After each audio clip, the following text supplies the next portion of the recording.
ओम सर्वे भवन्तु सुखिनः, सर्वे सन्तु निरामयाः, सर्वे भद्राणि पश्यन्तु, मा कश्चित् दुःखभाग् भवेत्। ओम शांति शांति शांति। भगवान श्री राम कृष्ण देव, जगत जननी माँ शारदा जी और स्वामी जी को प्रणाम अर्पित करता हूँ। मेरे गुरुदेव पूज्य स्वामी भूतेशानंद जी महाराज को मेरा प्रणाम और आप सभी को मेरा प्रणाम। पिछले बार भगवद गीता में 33वां श्लोक हम लोगों ने जस्ट शुरू किया था, जस्ट स्टार्ट करके समाप्त किया था, वहीं से आजकल शुरू करेंगे आज। लेकिन उससे पहले एक भजन गाएंगे माँ के ऊपर, डिवाइन मदर के ऊपर है। बहुत पहले कि माँ करके कैसे लाया करता था जगजीत सिंह का, तो उन्हीं की वजह से लिया गया, दे माँ निज चरणों का प्यार। दे माँ निज चरणों का प्यार, दे माँ निज चरणों का प्यार। जय जय माँ जय माँ, जय जय माँ जय माँ, जय जय माँ जय माँ, जय जय माँ जय माँ। पूर्ण प्रेम दे अमर स्नेह दे, दिव्य शांति आनंद दे। पूर्ण प्रेम दे अमर स्नेह दे, दिव्य शांति आनंद दे। पूजा करूं सदा मैं तेरी, पूजा करूं सदा मैं तेरी, दे सुमिरन का आधार। दे माँ निज चरणों का प्यार, दे माँ निज चरणों का प्यार। जय जय माँ जय माँ, जय जय माँ जय माँ, जय जय माँ जय माँ, जय जय माँ जय माँ। तुझको जानूं तुझको मानूं, तुझ पर ही निज जीवन वारूं। तुझको जानूं तुझको मानूं, तुझ पर ही निज जीवन वारूं। ध्यान रहे तेरा ही निश दिन, ध्यान रहे तेरा ही निश दिन, दे भक्ति का उपहार। दे माँ निज चरणों का प्यार, दे माँ निज चरणों का प्यार। जय जय माँ जय माँ, जय जय माँ जय माँ, जय जय माँ जय माँ, जय जय माँ जय माँ। हृदय अभिप्सा से जागृत हो, अभय हस्त मेरे सिर पर हो। हृदय अभिप्सा से जागृत हो, अभय हस्त मेरे सिर पर हो। दिव्य प्रेम से ओत प्रोत हो, दिव्य प्रेम से ओत पोत हो, जीवन का परवार। दे माँ निज चरणों का प्यार, दे माँ निज चरणों का प्यार। जय जय माँ जय माँ, जय जय माँ जय माँ, जय जय माँ जय माँ, जय जय माँ जय माँ, जय जय माँ जय माँ, जय जय माँ जय माँ।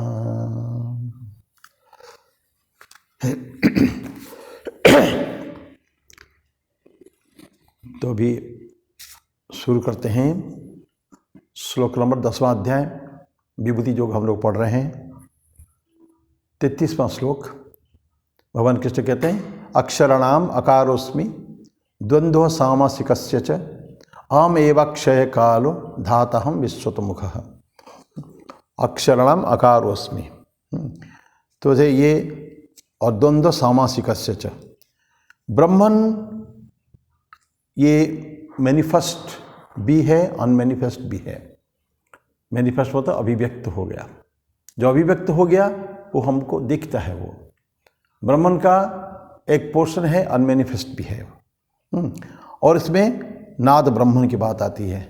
नाद ब्रह्म, वर्ड, शब्द, शब्द ब्रह्मन बहुत इम्पॉर्टेंट है।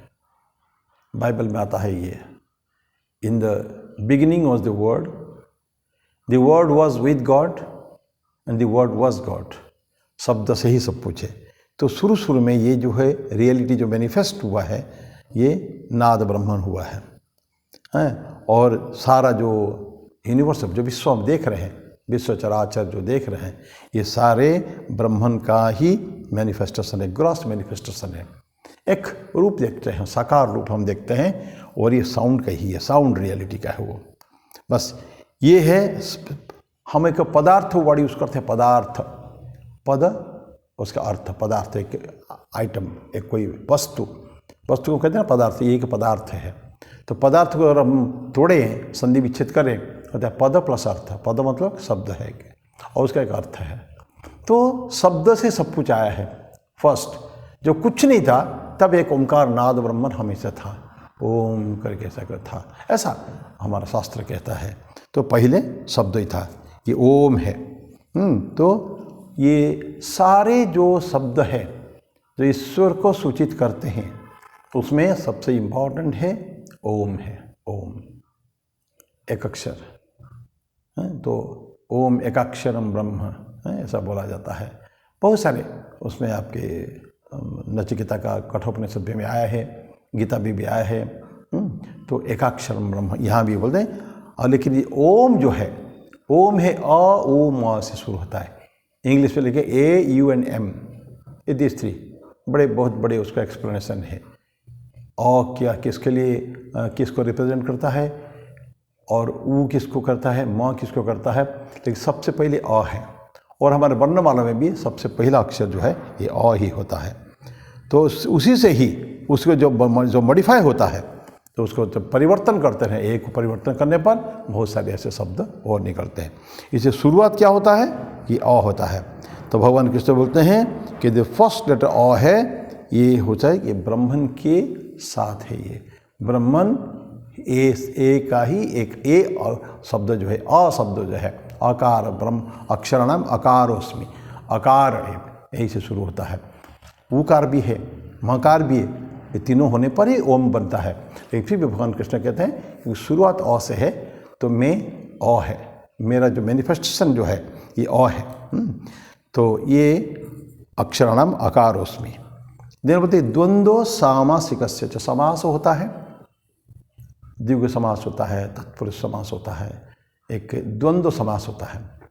द्वंद्व में कहते हैं दो व्यक्ति, दो चीज़ें इंपॉर्टेंट, दोनों इंपॉर्टेंट है, और दोनों के महत्व उसमें दोनों को जोड़ दिया जाता है, वो द्वंद्व हो जाता है। लेकिन दोनों का महत्व इसमें है, किसी को हम कम नहीं कर सकते हैं उसको।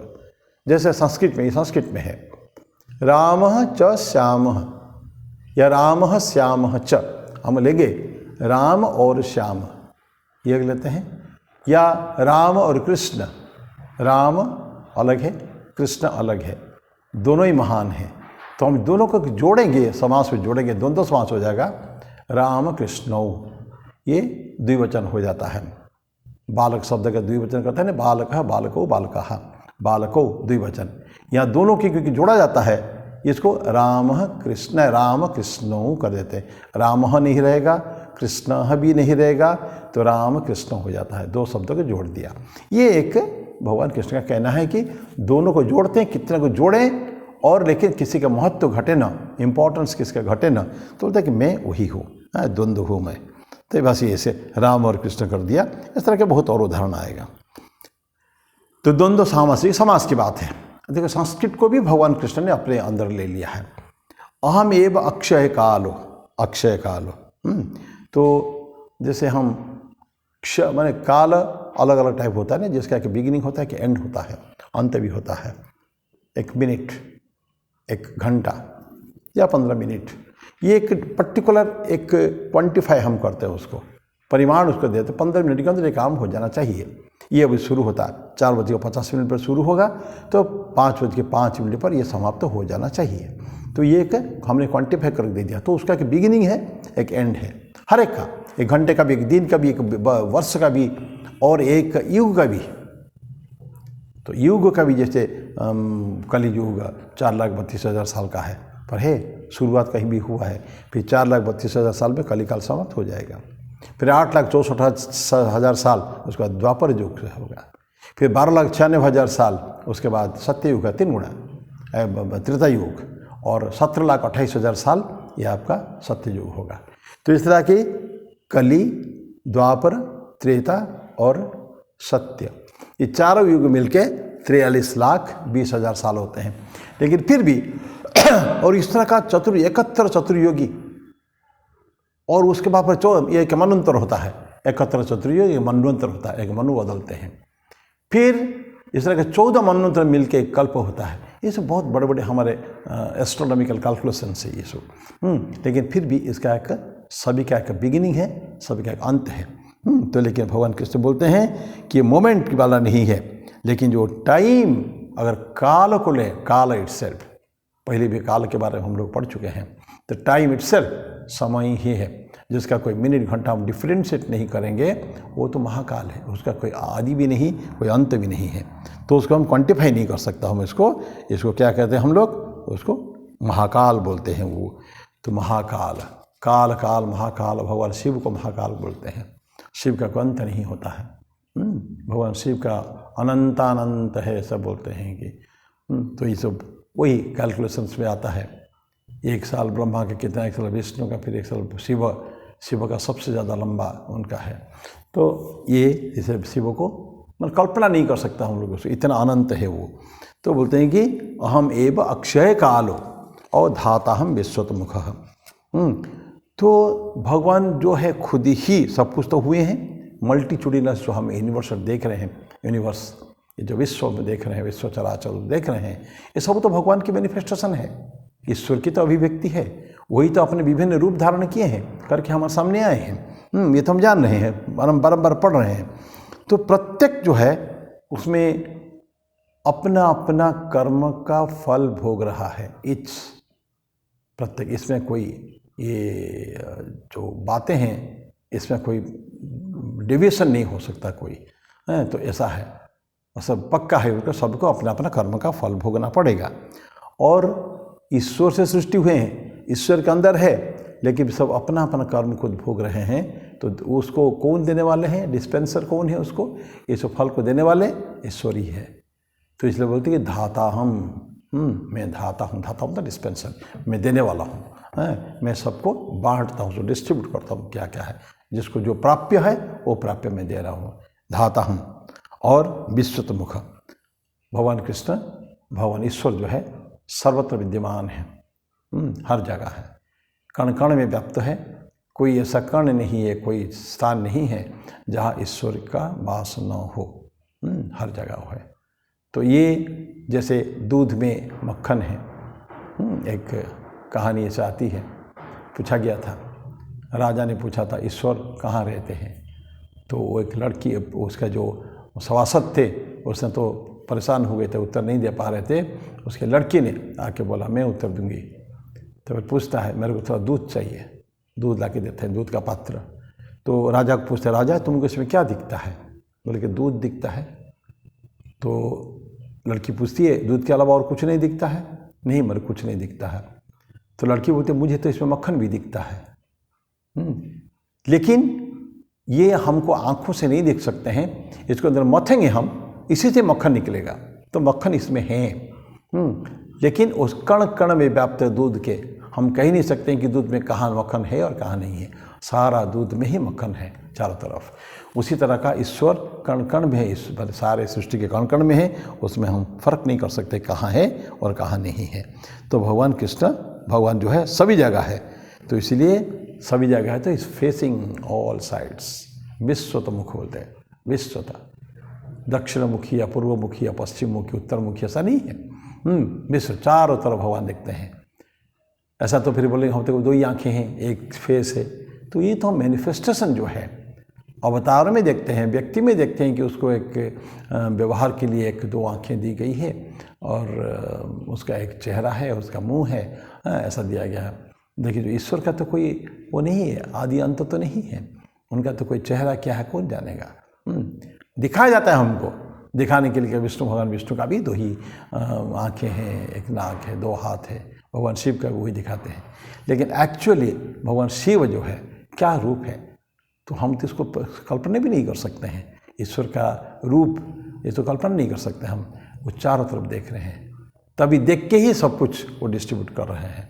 तो इसलिए भगवान कृष्ण बोलते हैं कि मैं विश्वतोमुख भी हूँ, मैं चारों तरफ देख रहा हूँ, हर जगह में देख रहा हूँ। तो अक्षराणाम अकारोस्मि द्वंद्व सामासिकस्य च अहम एव अक्षय कालो धातहम विश्वतोमुखः।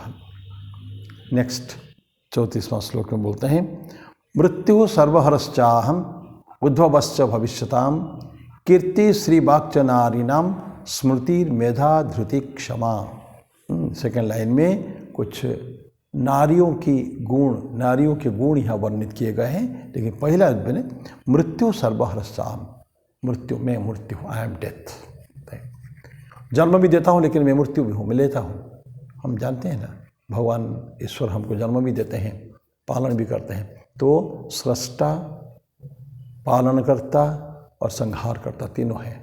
तो बोलते हैं मृत्यु सर्वहरश्च, हम सब कुछ में लेके चला जाता हूँ, कोई हमारे नज़र से बच नहीं सकता है। लाइफ एंड डेथ, ये जीवन और मृत्यु जो है ये एक जैसे हमारा कॉइन हम रखते हैं ना, बोलते हैं reverse and obverse of the same coin. एक पट और एक चित्त दोनों तरफ होते हैं एक सिक्के में, तो एक तरफ जीवन है तो एक तरफ मृत्यु है। हम लेंगे सिक्का को लेंगे तो जीवन मृत्यु दोनों हमको लेना पड़ेगा, अच्छा बुरा दोनों लेना पड़ेगा। तो ये डबल द्वंद्व, जीवन में द्वंद्व होते हैं ना, द्वंद्व। तो डुअलिटीज ऑफ लाइफ, ठंडा भी गर्म है, पाप और पुण्य है, धर्म का विभिन्न प्रकार से दो होते हैं, पेयर्स ऑफ अपोजिट्स ऐसा बोलते हैं उसको। तो ये लाइफ एंड डेथ, ये बोलते हैं कि एक सिक्के के दो पहलू है ये। तो और जो जन्म लिया है उसको मृत्यु अवश्यंभव भी है, होना ही है, और जो मरा उसका जन्म भी है।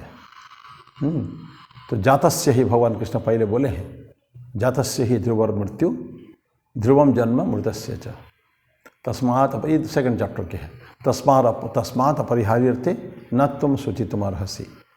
जीवन जो जन्म लिया है अर्जुन, उसको कभी एक दिन मरना है और मृत व्यक्ति का जन्म भी होना है।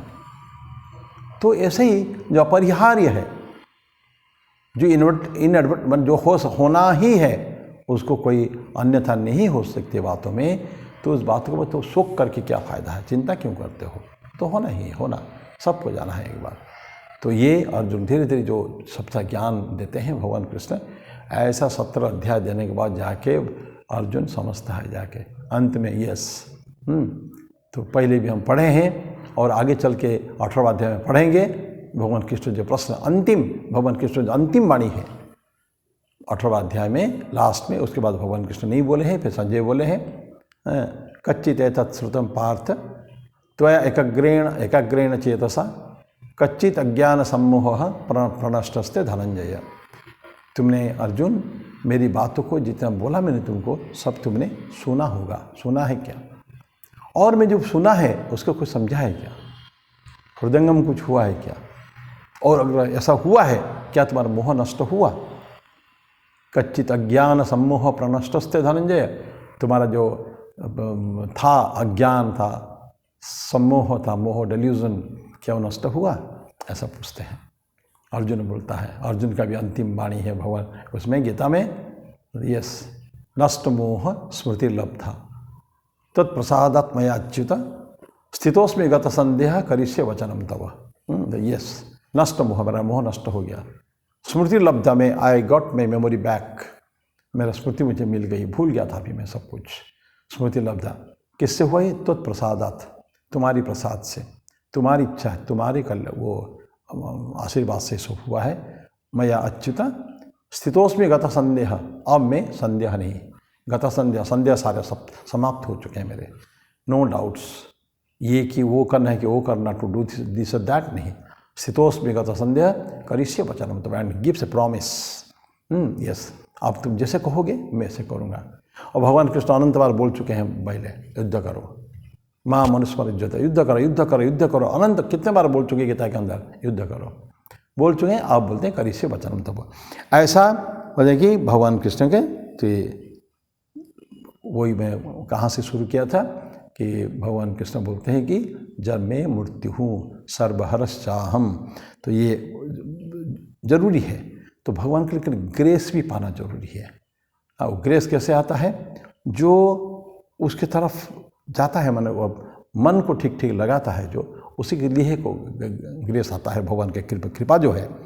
जैसे क्लाउड होते हैं ना, साधारणतः पहाड़ियों पे या जंगल एरिया में थोड़ा वर्षा होती है, क्योंकि वो वहाँ वातावरण ऐसा हो जाता है, परिवेश, जो क्लाउड्स अट्रैक्ट हो जाते हैं वहाँ की तरफ। ऐसा कई आजकल आता है, कोई लोग होते हैं अपने बलबूते पर, कुछ लोगों को लेकर वो लोग बड़े बड़े जंगल बना डालते हैं, जहाँ ड्राई था वहाँ भी आजकल वर्षा होते हैं।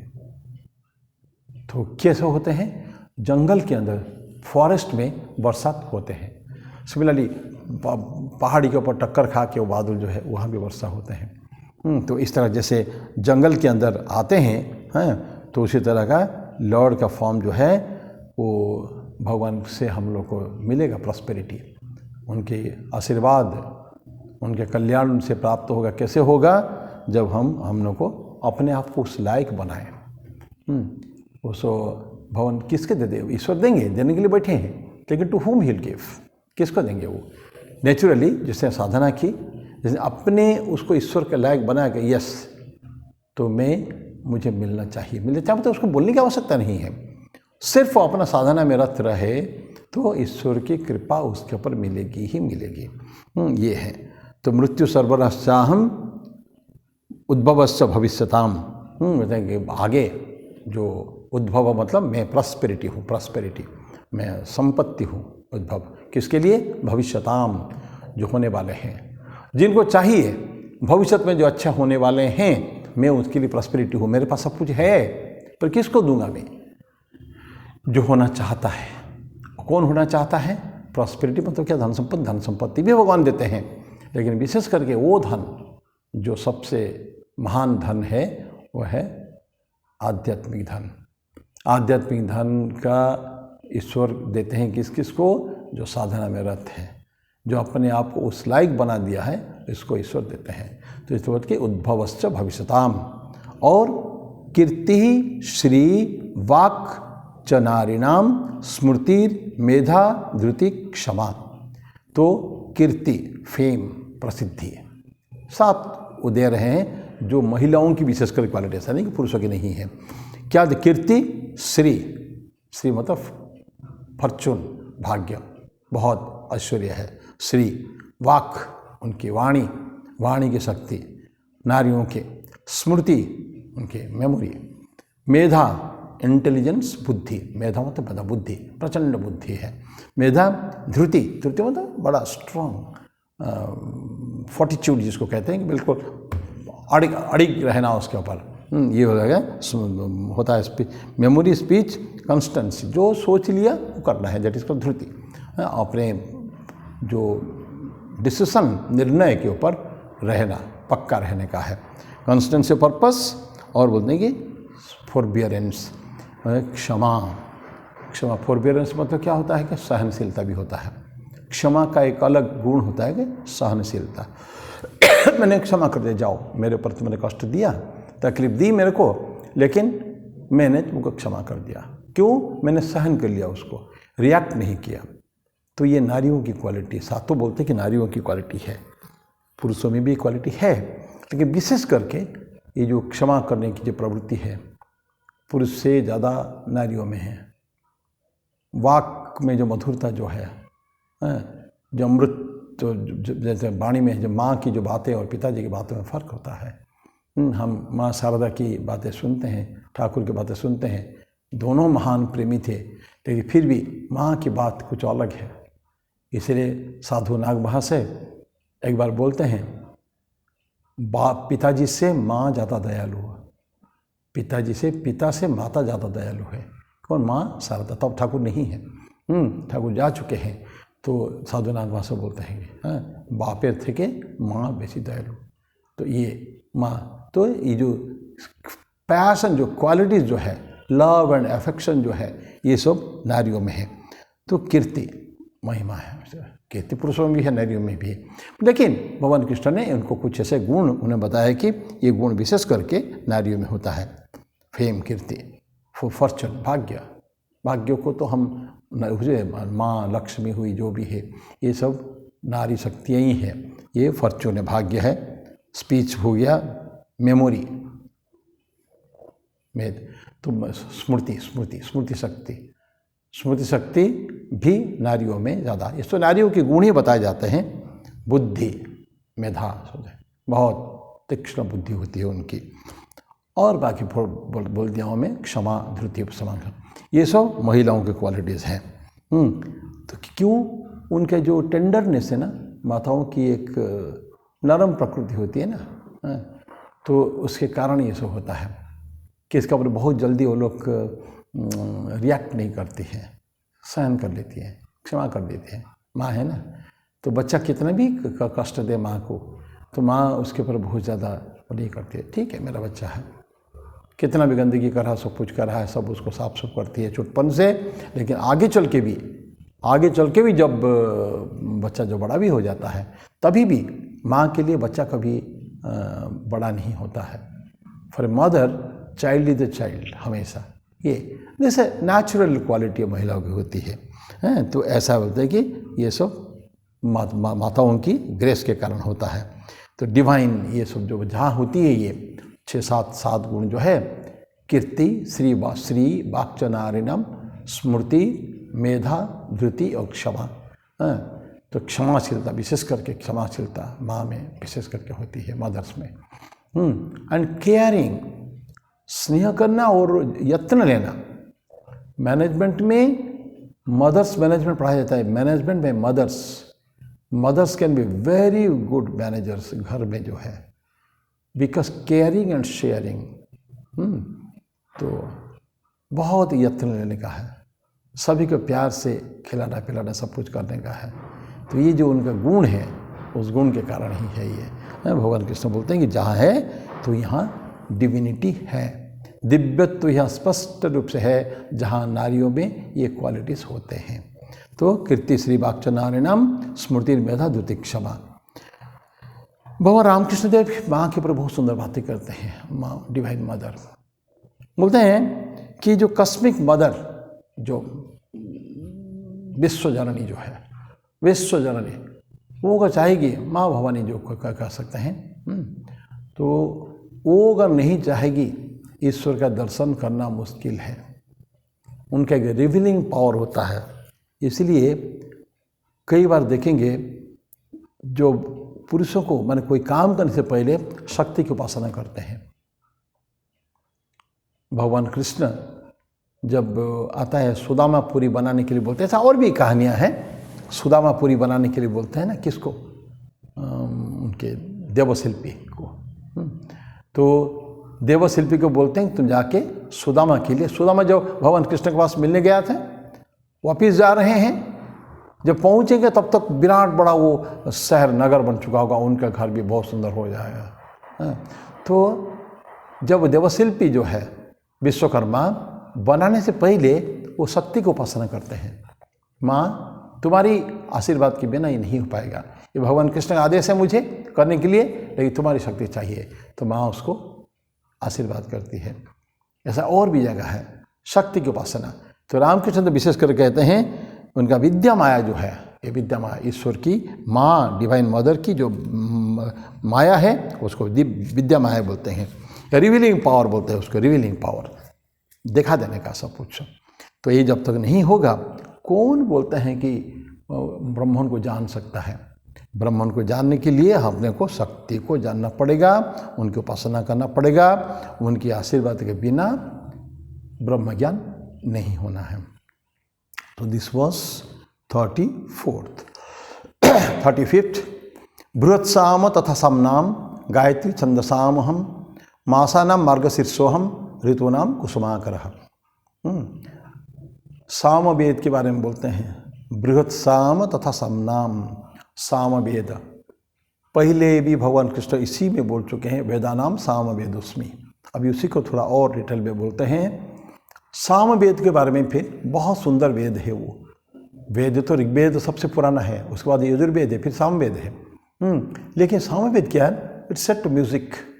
बहुत सुंदर ट्यूनिंग है उसमें, जो परवर्ती काल में लोगों ने उसको संगीत में ढाला है। संगीत के लायक सामवेद है। उसका मीटर्स ऐसे हैं उसके। तो ऐसा कहा जाता है कि रावण ने भगवान शिव को जो उपासना किया, खुश किया था, तो ये सामवेद का गायन करके किया था। श्री राम और श्री कृष्ण ये दोनों को सामवेद को बहुत अच्छा लगता है उनको। दोनों जो देवताएं हैं। तो इस तरह का देखिए ये सामवेद है। तो वेदों में सामवेद, क्योंकि सारे संगीत उसमें है। लेकिन सामवेद में भी कहते हैं कि एक बृहत साम है, एक सेक्शन है बृहत साम। I also exactly do not know, जब तक वेद नहीं पढ़ने का है तब तो पता नहीं चल गया बृहत साम में क्या क्या सेक्शंस है उसमें। लेकिन हकीकत है ये कि हमको बृहत साम जो है वो सबसे इम्पॉर्टेंट है। भगवान कृष्ण बोलते हैं कि बृहत साम तथा समनाम। सामवेदों में जो बृहत साम है मैं वही हूँ। सबसे महत्वपूर्ण जो है वो कम्बिनेशन म्यूजिक, उसमें क्या है? संगीत भी है और अत्यंत सुंदर बातें भी है, कल्याणकारी बातें, सबलाइम मैटर्स जो टीचिंग्स उसमें है। तो उस सामवेद में, बृहत साम में, तो इसलिए भगवान कृष्ण बोलते कि मैं उसमें बृहत साम हूँ। सामवेद में भी बृहत साम हूँ। अभी बृहत साम तथा सामनाम गायत्री छंदसाम हम। छंद, विभिन्न छंद, बहुत प्रकार छंद होते हैं। हम लोग साधारणतः भगवद गीता जो पाठ करते हैं अनुष्टुप छंद में आता है। कोई विभिन्न प्रकार और छंद होते हैं। तो ये छंद भगवान कृष्ण यहाँ बोलते हैं। लेकिन मैं छंदों में गायत्री छंद हूँ। गायत्री का छंद बहुत सुंदर छंद है, ऐसा जो भगवान कृष्ण बोलते हैं कि गायत्री का छंद है, तो ये सबसे महत्वपूर्ण है। तो भगवान कृष्ण बोलते हैं कि मैं गायत्री छंद हूँ। तो अब मीटर जो है एक म्यूज़िक का एक अलग अलग तरीके से जो गाया जाता है, कितना अक्षर होगा हर लाइन में, किस तरह का गाया जाएगा, उसका चाल कैसे रहेगा, ये सब छंदों में आता है। तो गायत्री छंद है। हम तो गायत्री जानते हैं, ओम भूर्भुवस्सुः तत्सवितुर्वरेण्यम, ये तो गाते ही हैं। तो हर अलग अलग देवताओं के अलग अलग गायत्री होते हैं। गायत्री केवल ये जो गायत्री गाते हैं केवल उतना ही नहीं है। गायत्री हर देवताओं की एडोरेशन, उनको जो सम्मान करेंगे, उनको पूजा करेंगे, तो विभिन्न देवताओं का विभिन्न प्रकार के ही होते हैं गायत्री। जैसे देवी गायत्री होते हैं, देवी के लिए देवी गायत्री, भगवान शिव के लिए रुद्र गायत्री है, ब्रह्मा के लिए ब्रह्म गायत्री है, एक परमहंस गायत्री होता है, परमहंस गायत्री। तो इस तरह के विभिन्न देवताओं के लिए अलग अलग गायत्री होते हैं, लेकिन छंद एक ही जैसा ही है। उनका जो चाल, उनके गाने का स्टाइल वो एक ही जैसा ही है। तो भगवान कृष्ण बोलते हैं कि मैं छंदसाम गायत्री छंदसाम हम, और मासाना मार्गशीर्षो हम। मासों में मैं मार्गशीर्ष हूँ। बहुत सारे है प्रश्न हम लोग भी, कभी हम लोग जीवन में प्रश्न आता है, आज भी आता है, ये मार्गशीर्ष मास को क्यों कहते हैं? तो बोलते हैं कि मार्गशीर्ष मास ऐसा है कि सुंदर वो है। उसमें एक तो दिसंबर जनवरी में पड़ता है, सीजन ठंडा सीजन होता है। उस समय में जो पूजा करेंगे ईश्वर को बड़ा सफल होता है। उसमें हमारा जो कामनाओं की पूर्ति कहिए, जो भी कहिए, एक मन को बहुत ज़्यादा शांति मिलती है उस समय में पूजा करने से, मार्गशीर्ष मास में। दूसरे शब्द इम्पॉर्टेंट क्यों मार्गशीर्ष कहते हैं कि आध्यात्मिक अभ्यास के लिए हम लोग को बोला गया है कि ब्रह्म मुहूर्त जो होता है ना, सूर्योदय से पहले जो टाइम उनका टाइम होता है, इतने बजे 3 बज के कुछ मिनट से और कुछ 5, साढ़े 5 ऐसे कुछ 2 घंटा का जो समय होता है, ये सूर्योदय से ठीक पहले है। तो सूर्योदय से पहले है, उसको हम क्या कहते हैं? ब्रह्म मुहूर्त कहते हैं। और बहुत इम्पॉर्टेंट है वो हमारे आध्यात्मिक प्रैक्टिस के लिए।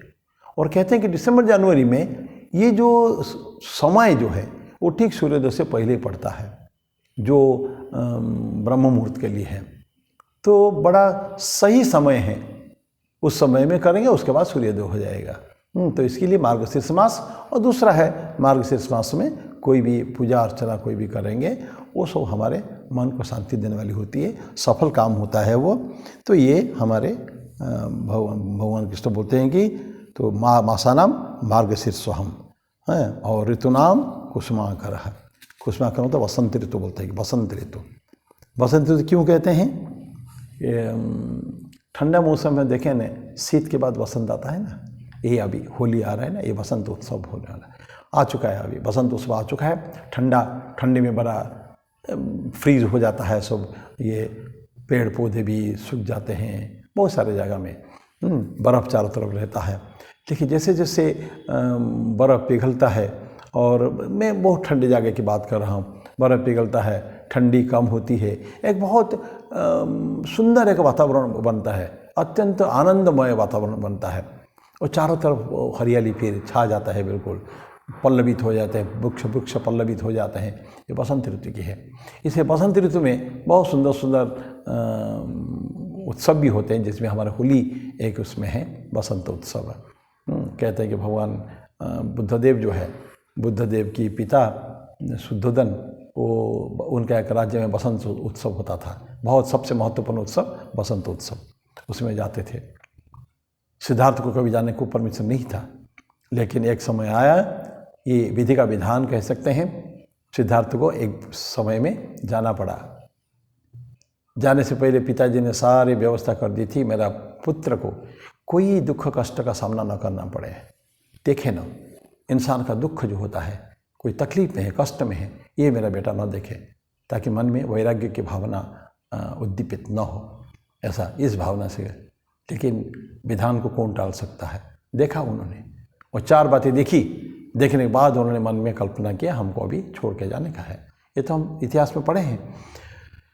तो ये कब होता है? वसंत ऋतु की बात है। तो एक अत्यंत सुंदर है। दूसरी बात, वसंत ऋतु में एक मलय पवन बहता है। ये सब, ये जो वसंत पवन एक बहुत सुंदर सैल्यूटेड इफेक्ट, उसका कि इफेक्ट हमारे प्रभाव होता है शरीर के ऊपर, मन के ऊपर, अत्यंत आनंदमय। ये आप लोग भी सब ये पाएंगे इस महीने में, फरवरी एंड से लेके मार्च तक जो है, अप्रैल में गर्मी हो जाती है, कि सीजन कितना अच्छा लगता है। Early morning school, nights are cool, दिन में बहुत गर्मी नहीं है, यू एंजॉय द डेज ना, बहुत अच्छा लगता है।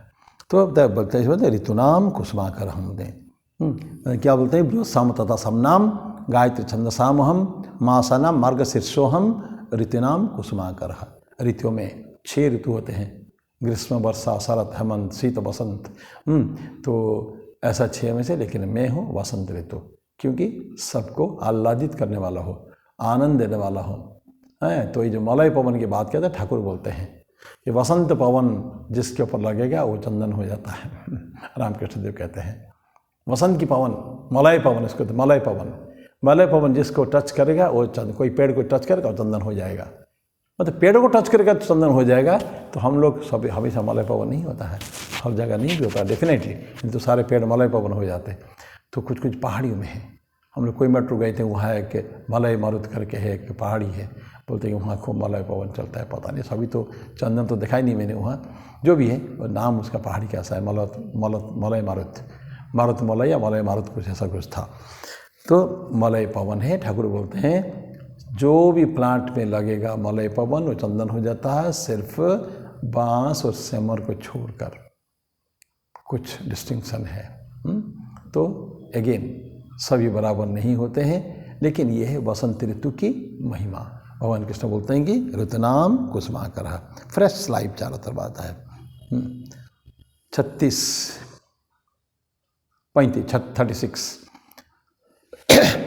द्यूतम, इसको पढ़ के समाप्त करेंगे हम लोग। द्यूतम छलयताम अस्मि तेजस्विनाम हम, जयस्मी व्यवसायस्मि सत्यम सत्यवताम हम। द्यूतम छलयताम अस्मि, चिट्टिंग जितना होता है, विभिन्न प्रकार की ठगी बिजनेस, उसका अगले बार चर्चा करेंगे। उसमें मैं द्यूत क्रीड़ा हूँ। द्यूत क्रीड़ा जो महाभारत में हुआ था, पांडव और कौरवों में हारे थे पांडव, सब कुछ हार गए थे, उसमें द्यूत हूँ मैं।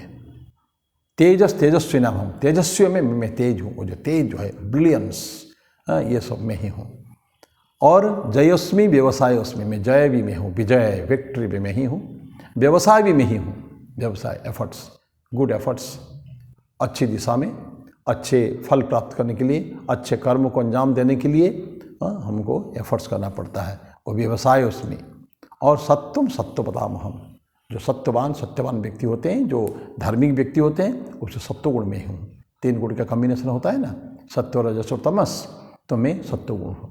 उन व्यक्तियों में जो अच्छे व्यक्ति होते हैं, उनका सत्वगुण मैं ही हूँ। ऐसा भगवान कृष्ण 34वां श्लोक में 36वां श्लोक में बोलते हैं। हम लोग समाप्त यही करेंगे, फिर अगले बार फिर कुछ और चर्चा करा जाएगा। तो मैं समाप्त यही करता हूँ। अभी भी 6 श्लोक इसमें बाकी है, 6-7 श्लोक बाकी है, 2 क्लास और लगेगा 10th इसमें, तो समाप्त यही करें। ओम शांति शांति शांति। हरि ओम तत्सत। श्री राम कृष्णार्पणमस्तु।